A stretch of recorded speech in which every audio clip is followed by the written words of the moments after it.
स्वागत है दोस्तों आप सभी का अपने यूट्यूब चैनल में। दोस्तों आज का ये वीडियो दोस्तों झारखंड बोर्ड क्लास 10 बोर्ड परीक्षा 2023 के सभी विद्यार्थी के लिए दोस्तों आज का ये वीडियो सबसे ज्यादा मोस्ट इंपोर्टेंट वीडियो होने वाला। आज के इस वीडियो में दोस्तों हम लोग देखने वाले हैं जो 20 मार्च को सामाजिक विज्ञान सोशल साइंस का एग्जाम होगा, जो दोस्तों आपको फर्स्ट सिटिंग में लिया जाएगा एग्जाम, उसके लिए आज का ये वीडियो सबसे ज्यादा मोस्ट इंपोर्टेंट वीडियो होने वाला। आज की इस वीडियो में दोस्तों हम लोग ऑब्जेक्टिव प्लस सब्जेक्टिव दोनों प्रश्नों को आज की इस वीडियो में हम लोग सोल्व करने वाला है। आज की इस वीडियो में 40 ऑब्जेक्टिव प्लस 19 दोस्तों आप सभी का सब्जेक्टिव प्रश्न है एक ही वीडियो में सॉल्व करने वाले हैं, जो दोस्तों आपके 20 मार्च के सामाजिक विज्ञान के सोशल साइंस के पेपर में डायरेक्ट आपको बोर्ड एग्जाम में, यानी कि कल के बोर्ड एग्जाम 20 मार्च को देखने को मिलने वाला। आज दोस्तों हम लोग 19 मार्च को इस वीडियो को शूट कर रहे हैं और इसे जल्दी से दोस्तों अपने दोस्तों के साथ शेयर कीजिए ताकि उन्हें भी जो होने वाले 20 मार्च में दोस्तों 80 में 80 पता हो सके और 80 में 80 लूट सके। तो चलिए आज का ये शानदार वीडियो को स्टार्ट करते हैं। दोस्तों वीडियो पर अंत तक बने रहेगा और वीडियो पे दोस्तों स्किप करके मत जाइए। दोस्तों आज का ये वीडियो होने वाला 2023 के 20 मार्च के सामाजिक विज्ञान का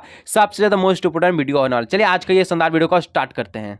तो चलिए दोस्तों आज का ये शानदार वीडियो को स्टार्ट करते हैं। दोस्तों सबसे पहले हम लोग जो 40 ऑब्जेक्टिव प्रश्नों को दोस्तों समाप्त करेंगे, उसके बाद दोस्तों हम लोग 19 को सब्जेक्टिव प्रश्नों को इसके बाद हम लोग देखने वाले। ठीक है दोस्तों, वीडियो को अंत तक देखिएगा, जितना भी दोस्तों को जरूर शेयर कीजिए और अगर चैनल पर दोस्तों पहली बार चैनल को सब्सक्राइब कीजिएगा। पहला प्रश्न कहता है दोस्तों कि ऐसे सरकार या शासन व्यवस्था जिसकी सत्ता पर किसी प्रकार का कोई अंकुश नहीं होता कहा जाता है। ऐसी सरकार या शासन व्यवस्था जिसकी सत्ता पर किसी प्रकार का अंकुश नहीं होता दोस्तों उसको हम लोग निरंकुशवाद कहते हैं। ठीक है, इसका ऑप्शन का इसका राइट आंसर होगा। 2 नंबर का प्रश्न कहता है मतदान के अधिकार को क्या कहा जाता है, तो मतदान के अधिकार को दोस्तों हम लोग मताधिकार कहते हैं। ठीक है, मताधिकार यानी ऑप्शन का इसका राइट आंसर होगा। और जितना भी दोस्तों उनको जरूर शेयर कीजिए और अगर दोस्तों चैनल पर पहली बार चैनल को जरूर सब्सक्राइब कीजिएगा। 3 नंबर कहता है दोस्तों वास्तिल किले का पतन कब हुआ, तो वास्तिल किले का दोस्तों पतन कब हुआ था, जब आपका फ्रांस की क्रांति हुआ था यानी कि 1789 में। ठीक है 1789, इसका ऑप्शन इसका राइट आंसर होगा। और 4 नंबर का प्रश्न कहता है दोस्तों 1815 में आयोजित वियना सम्मेलन की मेजबानी किसने दी थी, तो 1815 में आयोजित वियना सम्मेलन की मेजबानी दोस्तों जो आपका मेटरनिख ने दिया था। ठीक है 4 यानी कि ऑप्शन का राइट आंसर होगा। 5 नंबर का प्रश्न था दोस्तों लिब्रे क्या था, तो लिब्रे दोस्तों ये क्या, तो एक मुद्रा, तो कैसा मुद्रा, तो फ्रांसीसी मुद्रा। ठीक है, इसका ऑप्शन इसका राइट आंसर होगा। 6 नंबर का था दोस्तों गांधी इरविन समझौता कब हुआ, तो गांधी इरविन समझौता दोस्तों आपका कब हुआ था पता है, नहीं पता जान लीजिए 5 मार्च 1931 को हुआ था। ठीक है 5 मार्च 1931 को। और जो लाइक नहीं किया वीडियो को लाइक, चैनल को सब्सक्राइब जरूर कीजिएगा और बेल नोटिफिकेशन कॉल पर सिलेक्ट कर लीजिएगा। 7 नंबर का था दोस्तों को गांधी जी को पहली बार राष्ट्रपिता कहकर किसने संबोधित किया था, तो गांधी जी को दोस्तों सबसे पहले राष्ट्रपिता कहकर सुभाष चंद्र बोस ने संबोधित किया था। ठीक है ऑप्शन इसका राइट आंसर होगा।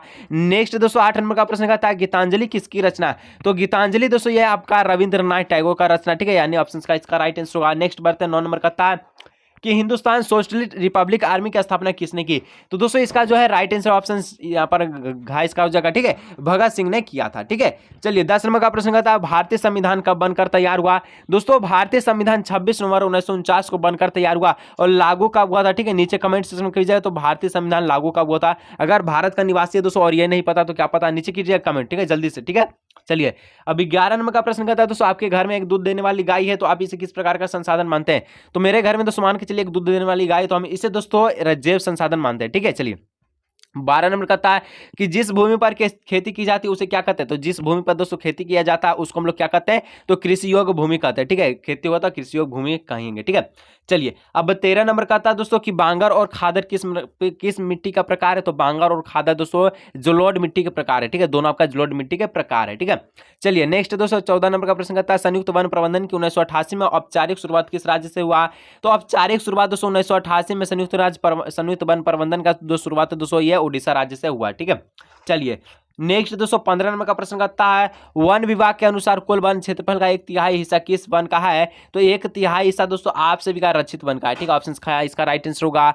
16 नंबर का आता है दोस्तों भारत के 5% धनी लोग कितने प्रतिशत गरीबी लोग के बराबर संसाधन का उपयोग करते हैं, जो 5% है दोस्तों ये धनी लोग होता है, ये 25% गरीबी लोगों का धन का उपयोग कर लेते हैं, यानी ऑप्शन का इसका राइट आंसर होगा। ठीक है चलिए 17 नंबर का आता है दोस्तों पश्चिमी राजस्थान में वलसा जल संग्रहण की रीति किस प्रकार से कम हुई है, आखिर क्या कारण दोस्तों जिसके कारण पश्चिमी जो राजस्थान में वलसा जल संग्रहण होता था वहां कमी हो रहा है, यानी कि वहां पर क्या होगा सालों वर्ष क्या हो जाएगा वर्षा जल संग्रहण है कि सालों वर्ष उसका जो है वर्षा यानी कि यहाँ पर जल जो है उपलब्ध करा जाए, मतलब कि इंदिरा गांधी नहर से 12 जल सुविधा से क्या हो रहा है, तो पश्चिमी राजस्थान में वलसा जल संग्रहण की रीति कम हो रही है। ठीक है वहां पर 12 मास जो है जल का उपलब्ध कराया गया है। ठीक है चलिए अब 18 नंबर का था दोस्तों सिंचाई ने कई क्षेत्रों में निम्नलिखित में से किसे परिवर्तित कर दिया है, तो सिंचाई ने कई क्षेत्रों में दोस्तों फसल प्रतिरूप को परिवर्तित कर दिया गया। 19 नंबर प्रश्न का था दोस्तों प्रचुर मात्रा में जल उपलब्ध होने के बावजूद भी जल दुर्लभता कैसे होती है, तो जल दुर्बलता का मुख्य कारण दोस्तों औद्योगिक कचरे और रसायनों से जल की गुणवत्ता में कमी, ठीक है। ये अगर जल में घुल जाएगा तो पूरा जरा से जल का कमी, यानी कि जल खराब हो जाएगा, ठीक है। यानी कि ऑप्शन का राइट आंसर होगा 20 नंबर का था दोस्तों, नदियों पर बांध बनाने से क्या नहीं होता, तो नदियों पर बांध बनाने से कभी भी सूर्य ग्रहण नहीं लगता, ये आपको पता होगा, ठीक है। ये तो साइंस का नियम है जी, साइंस में कहेगा कि सूर्य कैसे लगता है, सूर्य ग्रहण, ठीक है, चंद्र ग्रहण कैसे लगता है, क्या सही बात है ना, हाँ सर।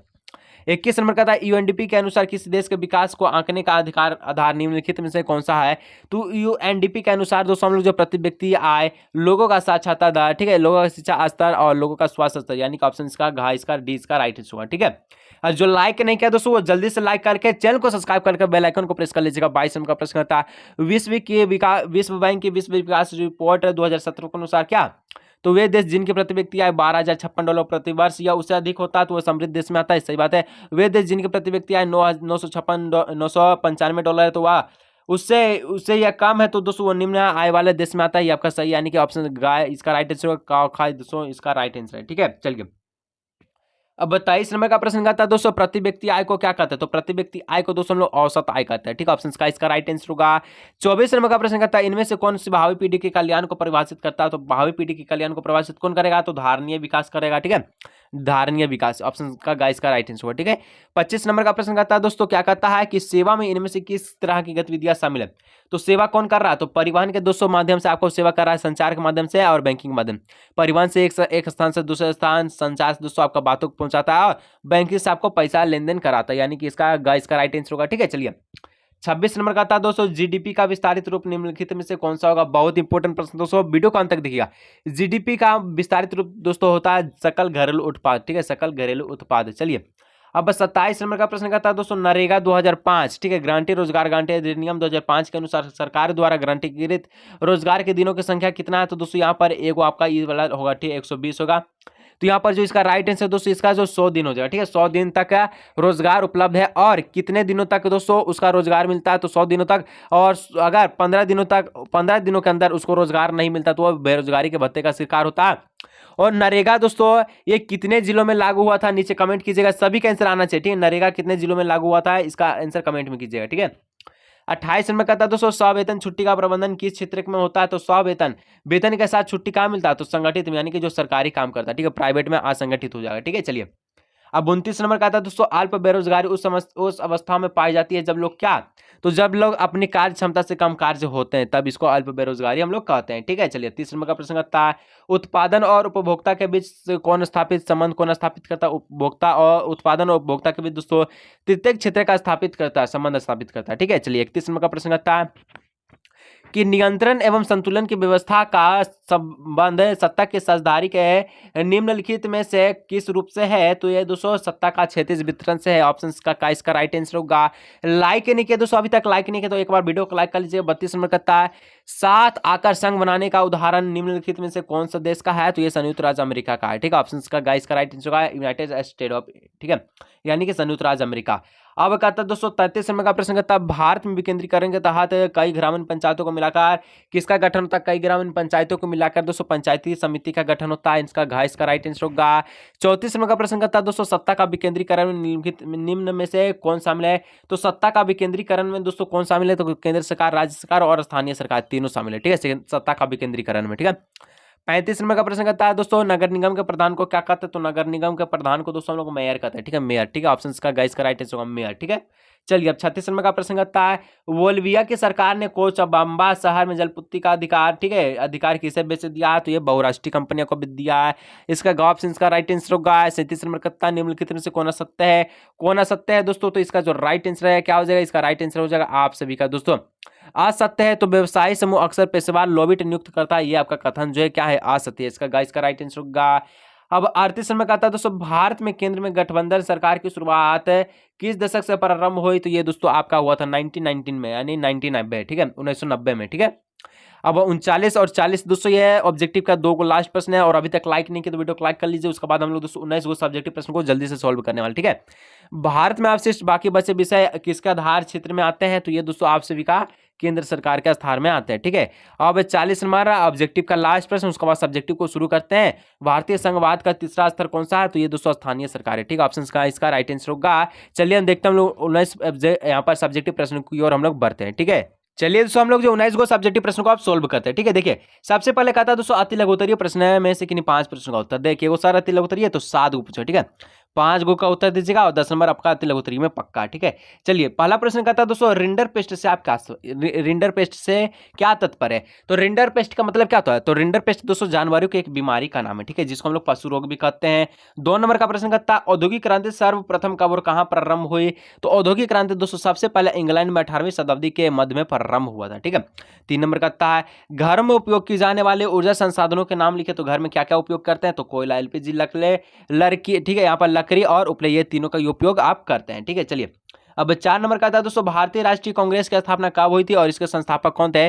तो भारतीय राष्ट्रीय कांग्रेस का स्थापना दोस्तों 28 दिसंबर 1885 में हुई और इसका संस्थापक एम ओ ह्यूम थे। ठीक है, चलिए ऑब्जेक्टिव में दोस्तों पूछ सकता है कि जो है भारतीय राष्ट्रीय कांग्रेस का स्थापना कब हुआ।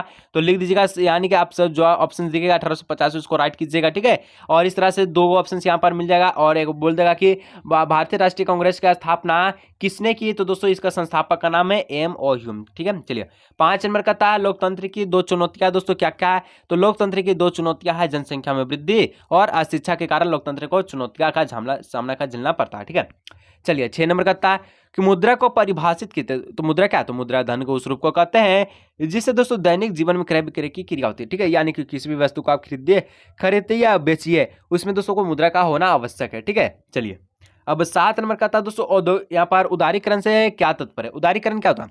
उदारीकरण का दोस्तों अर्थ में होता है कि ऐसा नियंत्रण में ढील दिया जाए उन्हें हटा लिया जाए जिससे आर्थिक विकास को क्या मिले। तो बढ़ावा मिले, इसी को दोस्तों हम लोग उदारीकरण कहते हैं। ठीक है, चलिए ये रहा दोस्तों यहाँ पर 7 गो प्रश्न रहा था जो कि आपका 5 गो का उत्तर देना था। ठीक है, चलिए अब लघु उत्तरीय प्रश्न दोस्तों इसमें से 8 से लेकर 14 तक का जो प्रश्न है 8 से 14 तक है। ठीक है, इसमें 7 गो प्रश्न रहेगा, 5 गो का उत्तर दीजिएगा, 15 नंबर आपको अति लघु उत्तरीय में पक्का यानी लघु उत्तरीय में। ठीक है, चलिए 8 नंबर का प्रश्न कहता है दोस्तों वैश्वीकरण से आप क्या समझते हैं। तो विभिन्न देशों के बीच परस्पर संबंध और एकीकरण की प्रक्रिया को वैश्वीकरण कहते हैं और वैश्वीकरण के आज विश्व में विभिन्न देशों के बीच वस्तुओं और सेवाओं का, तकनीकों का तथा श्रम का आदान प्रदान होता है। यानी कि दोस्तों अगर वैश्वीकरण जो है, वैश्वीकरण क्या। तो वैश्वीकरण दोस्तों ये विभिन्न देशों के बीच के परस्पर एकीकरण के संबंध को क्या करता है। तो जुड़ाव करता है, इसी को हम लोग वैश्वीकरण कहते हैं। और वैश्वीकरण के कारण दोस्तों आज जो है क्या होता है। तो विश्व के विभिन्न देशों में वस्तुओं और सेवाएं जो आपस में क्या होता है आदान प्रदान किया जाता है। ठीक है, चलिए दोस्तों नेक्स्ट दोस्तों 9 नंबर का प्रश्न कहता है ब्रिटेन की महिलाओं ने कामगारों ने, ठीक है, स्पेनिंग जर्नी मशीन पर हमले क्यों किया।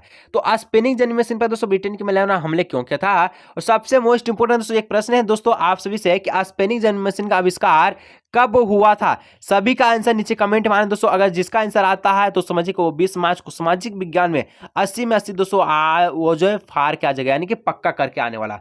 तो कीजिएगा कि स्पेनिंग जेनी मशीन का जो आविष्कार है कब हुआ और किसने किया दोस्तों। तो किसने किया था हम बता देते हैं। जेम्स हारग्रीव्स ने दोस्तों किया था और कब किया था इसका आविष्कार नीचे कमेंट कीजिए। ठीक है, देखिए उत्तर में लिखना है बेरोजगारी के भय से महिलाएं नए प्रौद्योगिकी का विरोध करते थे।